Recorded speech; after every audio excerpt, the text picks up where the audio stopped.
Olá, meus amigos, boa noite, tudo bem com vocês? Sejam bem-vindos a mais uma noite de live e hoje vamos falar sobre febre. Embora o problema pode afetar todas as pessoas, inclusive os adultos, mas o foco nosso hoje vai ser com as crianças. E para isso estou aqui com a pediatra, médica pediatra, doutora Marielle Wolters, que ela vai detalhar exatamente o que é essa manifestação, quando é preciso ter cuidado, buscar ajuda médica, o que essa manifestação denuncia. A doutora Marielle já está aqui, seja bem-vinda. Doutora Marielle, é um prazer te receber pela primeira vez, mas já te avisamos, você está sabendo que já tem uma sequência de entrevistas aí, tá, para os próximos meses, viu? Combinado. Bem, boa noite a todos, eu sou a doutora Marielle Wolters.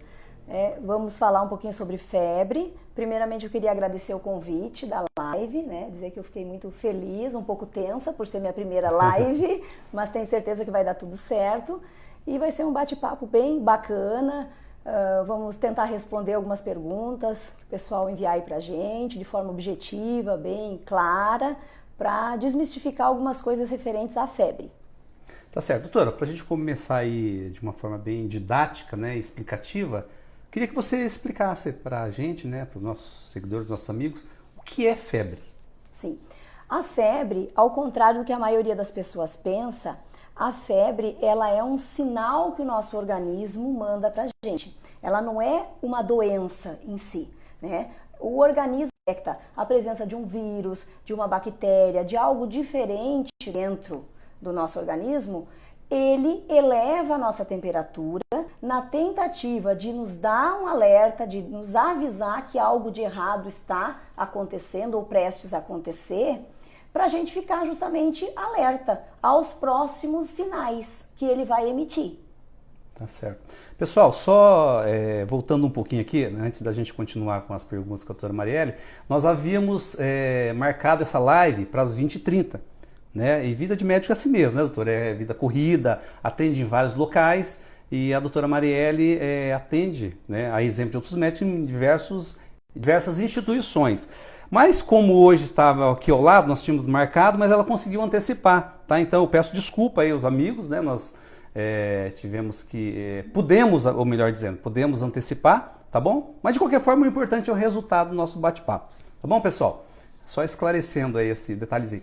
Doutora, agora, quando que as pessoas precisam se preocupar com relação à febre? Qual é a referência? Tem um número que diz que a pessoa está com a febre elevada e que realmente precisa tomar os devidos cuidados? Sim, a febre a gente tem que observar o conjunto como um todo, não só o valor que o termômetro está acusando. Tá? Por quê? Porque a febre alta ou febre baixa não é sinônimo de gravidade. Essa doença é mais grave, essa é menos grave que a outra porque a febre está mais elevada ou não. O que acontece? A gente primeiro tem que observar o estado geral da criança. Tá? No nosso público, no caso da pediatria, o estado geral da criança. Não é porque eu estou com 38 ou 39 de temperatura que a minha doença está mais grave ou mais leve do que a da outra criança. O estado geral, essa criança está ativa, eu medico ela, passa a febre, ela está se alimentando, ela está ativa, brincando, ela está hidratada, fazendo xixi normalmente. Então, essa criança está com o estado geral mantido, eu não preciso me preocupar em sair correndo para o pronto-socorro no primeiro, segundo episódio de febre. Eu posso medicar essa criança, eu posso hidratar e observar outros sinais, outros sintomas que ela vai apresentar nas próximas 24, 48 horas. Então, a febre geralmente é o pontapé inicial, é o sinal do organismo dizendo para a gente ficar atento que o vírus ou a bactéria vai desenvolver um ciclo e outros sintomas vão iniciar. Uhum. Se eu falar muito em estado febril, qual que é a diferença de estado febril e efetivamente a febre? Sim, nós temos, na verdade, 3 termos que a gente usa. A hipertermia, quando você está com a temperatura elevada, um pouco acima do nosso basal, do 36, 36,5, você está ali com 37, 37,4 por aí, mas você está todo quente, mas você mede no termômetro e não chega a estar com febre para tomar remédio. Muitas vezes um local abafado, excesso de roupa, criança muito embrulhada, o nosso corpo eleva a temperatura e tende a reter. E aí, como é que eu sei que isso é uma hipertermia, que eu não preciso medicar nada? A criança está toda quente, ela está com mão, com pé, com extremidades quentes e o corpo inteiro quente. Então isso é só excesso. Eu tiro o excesso, eu arejo o ambiente, eu hidrato essa criança, não preciso remédio. O estado febril, você não está com febre propriamente para tomar remédio, mas o teu corpo está com a temperatura um pouco acima do normal. Entre 37,5 e 37,7 no termômetro, a gente considera estado febril. A pessoa fica atenta, hidrata mais a criança e dali uma meia hora, 40 minutos, afere a temperatura de novo. Então eu oriento a medicar crianças que não têm predisposição a convulsionar por febre se a temperatura bater no termômetro 37,8 ou mais. Menos que isso, é só observar e hidratar bem, porque às vezes uma boa hidratação já é o suficiente para baixar a temperatura. Uhum. Agora, a febre necessariamente, ela significa que a pessoa está com um problema de saúde ou não? Por exemplo, eu quero dizer o seguinte, a gente sabe que as questões emocionais interferem em vários aspectos da vida. Uma pessoa pode ter um desequilíbrio emocional e ter uma febre? Sim, embora esse assunto aí seja um pouco questionável, digamos assim, tem colegas que não acreditam nessa hipótese, mas a nossa prática, eu sempre falo que a clínica é soberana até aos exames. Você examinar, você colher a história do paciente. Eu, nesses 14 anos de pediatria, eu já me deparei com alguns casos de febre de origem emocional. Da criança fazer 2, 3 dias de febre, 38,5, 39, você examina, você literalmente vira do avesso a criança, parte para exames laboratoriais, ou seja, não tem nada que justifique aquela febre. E você, ao longo desses 2, 3 dias acompanhando, examinando, você colhe a história, você conversa com a mãe. Já aconteceu de pai que trabalha viajando, caminhoneiro, fica 15, 20 dias fora, e a criança fazer febre porque está com saudade do pai. Febre por perda de familiares, principalmente uma avó, alguém, parente muito próximo que convivia com aquela criança e de repente um abalo emocional desses, a criança manifestar febre e não necessariamente ser uma doença patológica, e sim uma manifestação emocional. Então isso, embora os livros eles não afirmem, mas a nossa prática, a gente observa que pode acontecer sim, e não é tão raro não. Não é raro, né? Doutor, agora com relação à convulsão febril, é um patamar elevado da febre? É algo assim que chega num limite extremo que a criança convulsiona? Não, a convulsão febril ela é desesperadora para quem presencia, para os pais, Todos os pais, mesmo que a criança nunca tenha convulsionado, o pânico, o medo deles é que essa criança apresente uma convulsão febril. Mas a gente tem que entender que a convulsão febril, ela requer predisposição. Você tem uma predisposição genética. O teu organismo é mais vulnerável a pequenas variações de temperatura. E quando eu falo pequenas, eu estou dizendo que quem convulsiona por febre não é aquela pessoa que bate o 39 e 40. Uma simples oscilação, um 37,8, uma febre de 38 já pode ser gatilho para o cérebro ter aquela pane momentânea ali e dar aquele episódio convulsivo de 30, 40 segundos na criança, que para a mãe parece uma eternidade. Mas válido... parece que a criança está morrendo, né? Sim, para os pais que presenciam a convulsão é desesperador, porque você fica de mão amarrada, você não sabe o que fazer. Para o médico que está no plantão também, chega uma criança convulsionando, já é aquele escândalo, já na chegada aquele desespero, aquela correria toda. Até você ter certeza que é uma convulsão febril, você tem que afastar as principais hipóteses neurológicas, uma meningite, uma encefalite, outras doenças graves que podem estar convulsionando e a febre ser mera coincidência no momento. Mas o que é importante o pessoal, os pais ficarem atentos? Só convulsiona quem tem predisposição a convulsionar. Felizmente aqui no Brasil, cerca de 3 a 6% das crianças tem predisposição a fazer convulsão febril. Tá? Isso a nível de Brasil.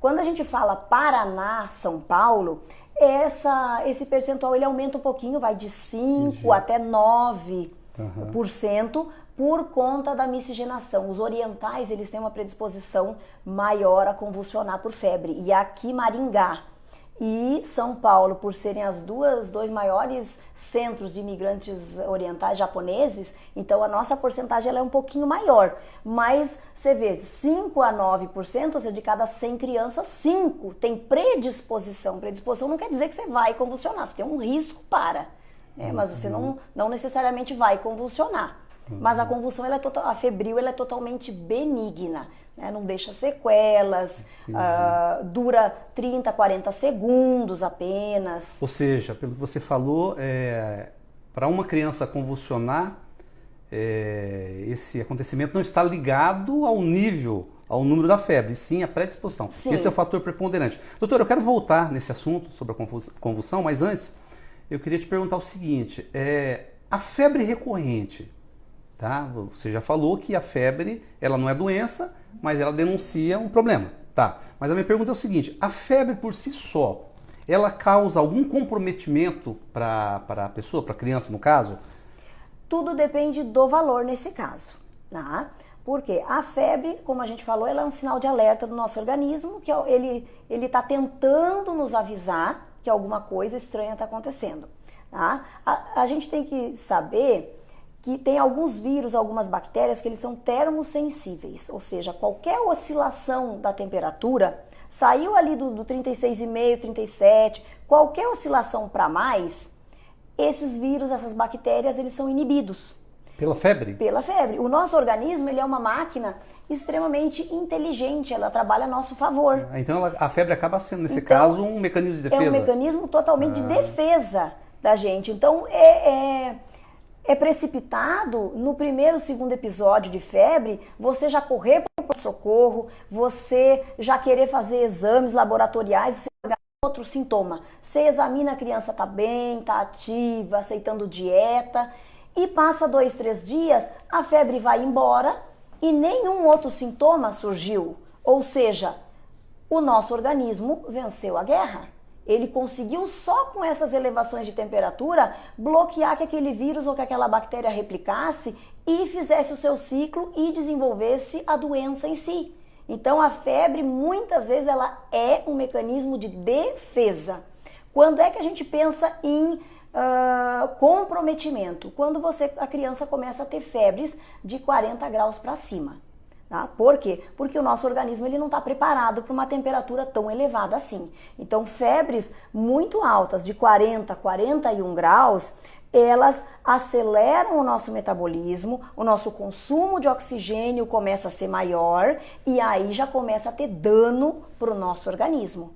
Então, aí é o caso da gente investigar e tentar combater, porque outros sintomas com certeza já surgiram. Doutora, deixa eu voltar, porque me pareceu meio contraditório, porque eu vejo assim, não a tua fala, contraditório os protocolos que a gente ouve. Porque quando uma criança está com febre, as orientações é para tentar baixar essa febre, seja por meio de medicamento ou compressa, enfim.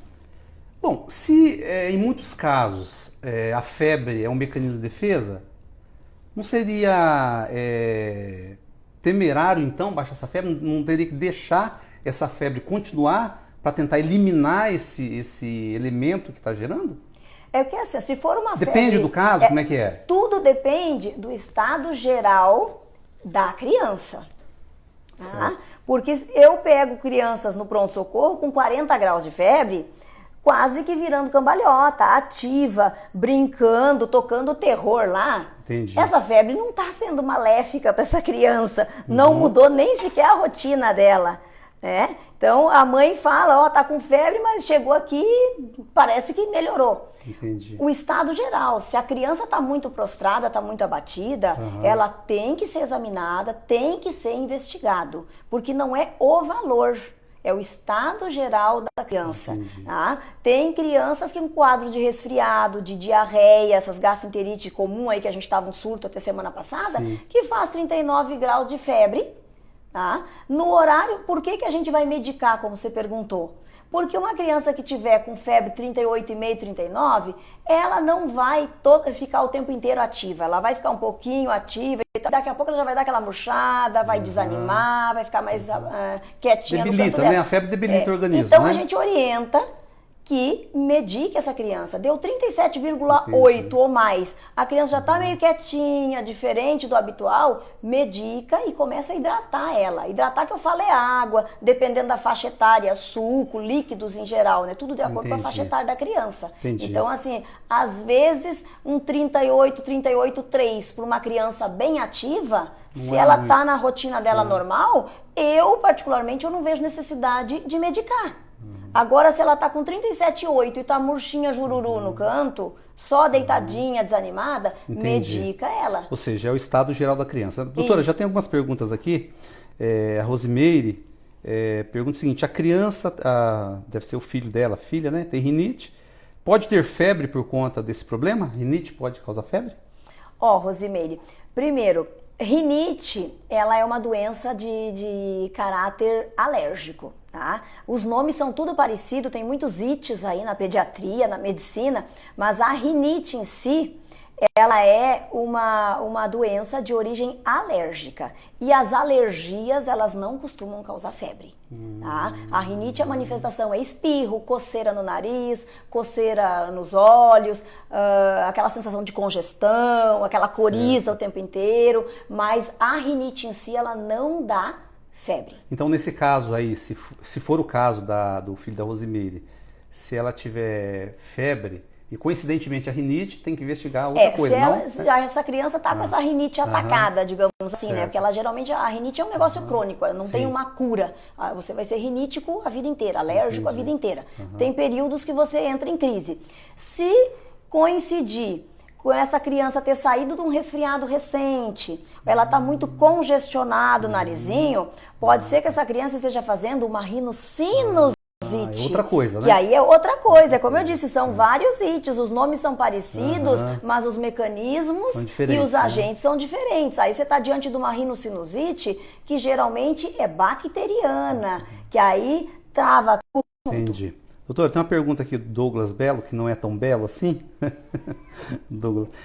A criança com desejo de comer algo ou ganhar algum brinquedo, entre outros, pode ter febre por essas situações? Olha, depende bastante, né? O pessoal fica assim, o fulano ficou aguado, né? Esse termo é bem comum, as vovós gostam bastante, vai ficar lombriguento, vai ficar aguado, né? A gente escuta bastante isso aí no consultório.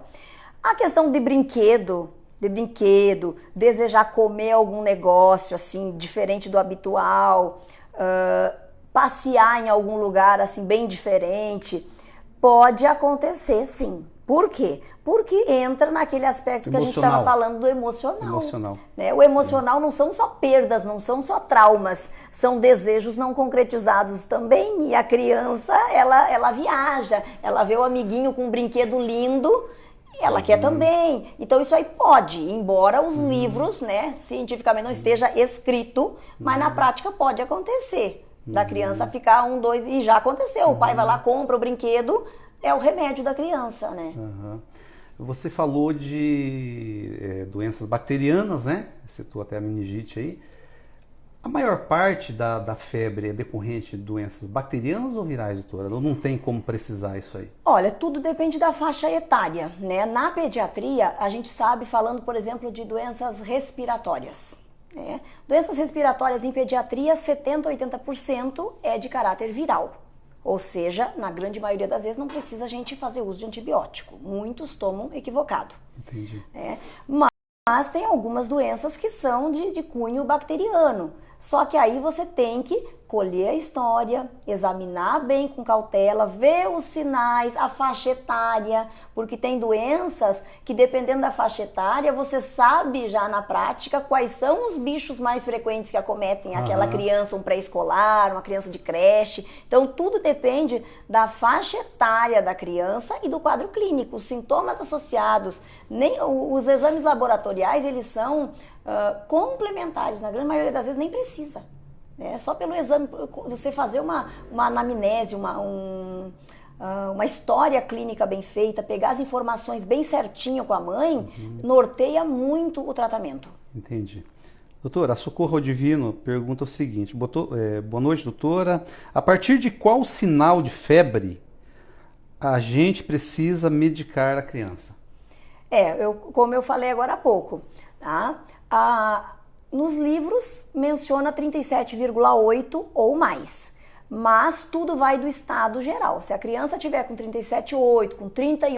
Que remédio para baixar a febre? Não, bem pelo contrário, tá? Antigamente tinha-se essa crença de que você colocar no banho gelado, a criança ia baixar a temperatura, ia melhorar, só que a gente sabe que na prática isso aí ocorre o inverso, tá? O banho, esse choque térmico, digamos assim, você já tá com a temperatura elevada, você dá um banho frio na criança, por fora... externamente falando, a temperatura ela vai baixar, porque você está numa água mais fria.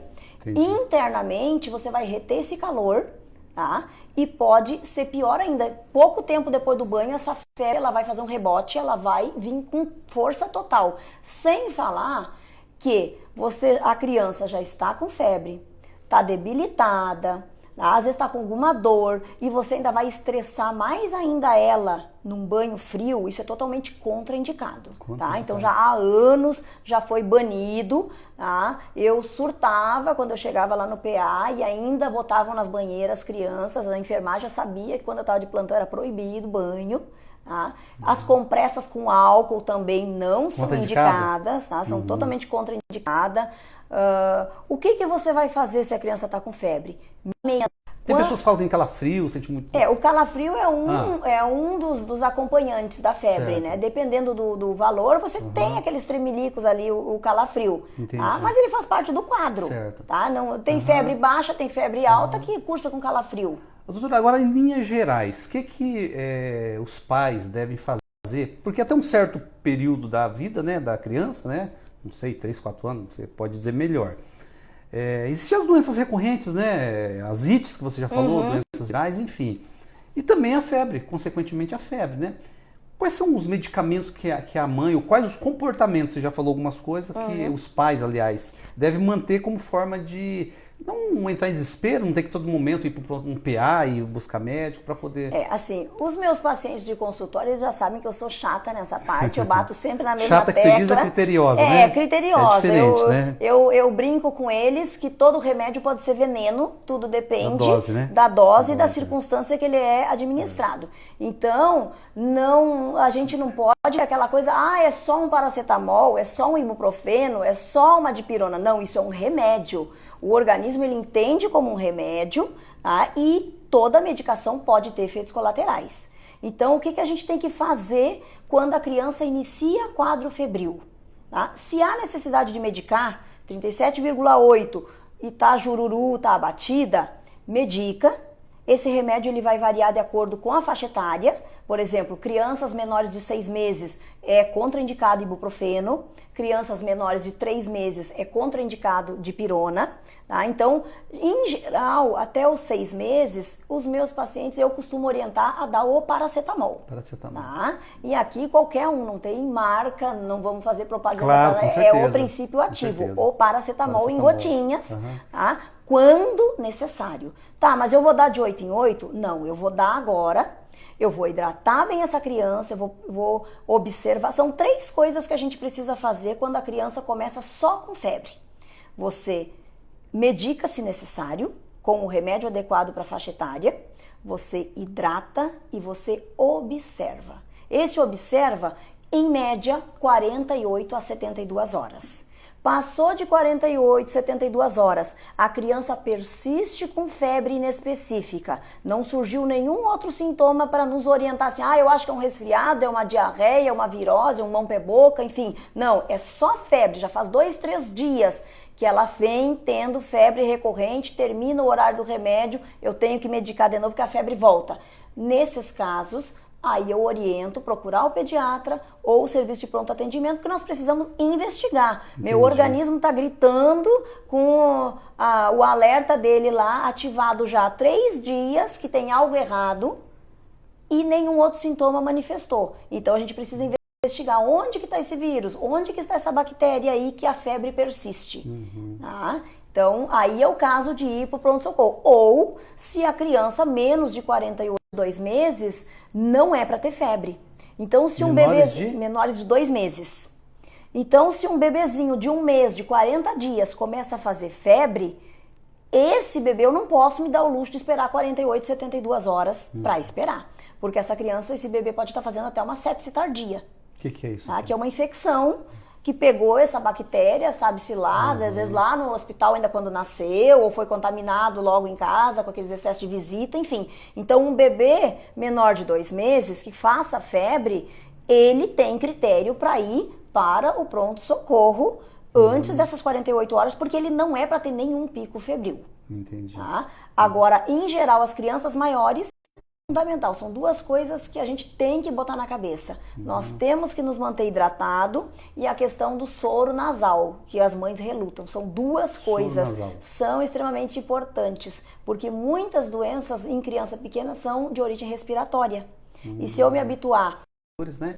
Antes de terminar a nossa live, eu queria que você falasse um pouquinho, você está com um formato diferente, embora, como eu disse, você atende em várias instituições, mas você criou um formato que eu acredito que é muito importante as pessoas que estão nos ouvindo saber desse formato de clínica que você implantou aqui em Maringá, como forma de ajudar as pessoas na correria do dia a dia, precisa de um horário alternativo. Eu falo porque, embora a minha criança já vai fazer 22 anos, mas eu tive muitos esses casos, né? Precisava levar a menina e às vezes não tinha horário. E você implantou um formato diferente. Eu queria que você falasse para as pessoas o que representa para as pessoas, qual foi o seu objetivo de implantar uma nova clínica para atender essa demanda de pessoas que não têm como levar no horário comercial. Esse projeto aqui, conforme a gente havia conversado em prévia, né, anterior, eu inaugurei essa clínica faz 1 mês e meio, ela está recente ainda. E é um projeto que eu vinha idealizando já há vários anos e que eu meti a cara e resolvi com pandemia, sem pandemia, digo, não vou esperar, porque a gente espera e nunca chega. Verdade. Então, eu meti a cara e resolvi montar essa clínica do jeito que eu sempre planejava, projetava. Eu já estou aqui em Maringá há praticamente 12 anos. Né? Eu tenho um outro consultório lá na Agnus Dei, onde eu atendo convênios, né? Quase que exclusivamente convênios lá.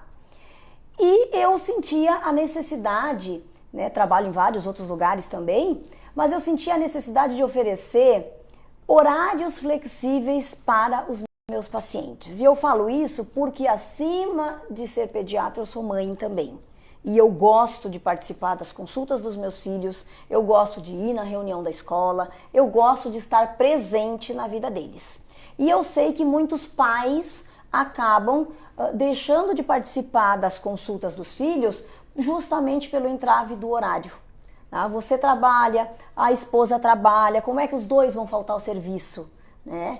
Só que no fundo, aquele pai e aquela mãe gostariam de estar presente, de acompanhar a rotina, a consulta da criança. Então, pensando nisso também, eu desenvolvi esse novo projeto, né, de montar um consultório que funciona basicamente quando os outros colegas, todo mundo já encerrou o expediente, eu estou começando o meu 3º turno.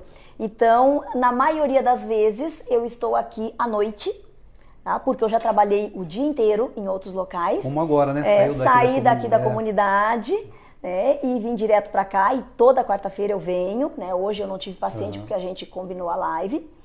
E com a finalidade justamente de eu oferecer horários flexíveis. Então, à noite, nos sábados de manhã, tá? Eu optei por sair dos plantões, dessa vida desgastante de 14 anos de plantão, noturno, final de semana, feriado, enfim. E eu optei por, ao invés de ir para o plantão, para o hospital, ficar lá no sábado, às vezes o dia inteiro, de eu vir para cá atender aqui os meus pacientes com horários, dá para se dizer, exclusivos, são horários bem amplos. Alternativos, né? Alternativos e bem espaçados, onde eu posso sentar, conversar, né, com calma, explicar detalhadamente, dar um atendimento individualizado e diferenciado para aqueles pacientes em horários diferenciados também. Então essa a proposta desse consultório aqui. Com certeza, legal, doutora. sucesso para você nessa nova empreitada aí, né? E com certeza já está sendo muito importante para as pessoas. E falo novamente, como pai, né? Eu sempre acompanhei minha filha, né? Quando ela, a médica dela era a Mariane Arnes. Sim, sempre minha acompanhei. amiga querida. E com certeza os pais querem estar próximos, principalmente quando os filhos estão com algum problema, né, doutora? Então, não tenho dúvida que esse teu projeto vai ser muito importante, está sendo, né, para as pessoas. E desejo para você muito sucesso, doutora. E com relação às nossas lives, tá? Então, você já fique preparada para o mês que vem. Já tem alguns assuntos aqui, imunidade, alergias, infecções respiratórias. Tem uma série de assuntos para a gente... Tem muito chão aí, viu, doutora, pra gente conversar, viu? Muita coisa pra gente debater, viu? Que bom. Eu agradeço novamente o convite, a oportunidade, né, de estar fazendo essa live, ser conduzindo aí, que eu falei que é a minha primeira, né, eu relutei várias vezes, outros colegas de outras especialidades me chamaram, mas eu ficava assim, meio que travada, e eu digo, resolvi encarar o desafio. Agradeço aí a gentileza e o convite, e no que depender de mim serão muitas. Claro. Só que agora eu fiquei com medo de uma coisa, viu, doutora? Agora eu fiquei inseguro. Você falou que insegurança, medo, eu tô com medo de você tomar meu lugar agora, porque você tá parecendo uma apresentadora de programa. Agora é difícil. Espaço. Não, mas quem me conhece sabe que eu sou bem espontânea e que se me deixar aqui a live vai até a meia-noite, porque tá falar certo. Eu gosto assim da pediatria, que é o meu amor, né, principal, assim, a minha família e depois a pediatria, com certeza. Digo, qualquer assunto que esteja relacionado à pediatria, para mim vai ser um prazer conversar, tentar esclarecer as dúvidas das mães, dos pais que nos assistem, que acompanham pela internet, né, que a gente sabe que nem todo mundo pode ir nas consultas, mas eles gostam de participar, de ficar informados. Então vai ser um prazer poder esclarecer as dúvidas do pessoal aí. Doutora, eu sempre falo aqui, é uma entrevista, não tem conotação publicitária nenhuma, mas com certeza as pessoas querem saber. Teu perfil no Instagram, contato, as pessoas querem conversar com você? Ah, sim, o meu perfil no Instagram é doutora Marielle Wolters, né? Com W, né? Com W, certo. W e U ali, Wolters, e tá tudo minúsculo. Eu atendo aqui na clínica, aqui no Centro Médico, no Maurílio de Oliveira, nesses horários diferenciados, e atendo convênios lá na Agnus Dei, em frente à Santa Casa, lá já faz 10 anos que eu já criei raiz lá.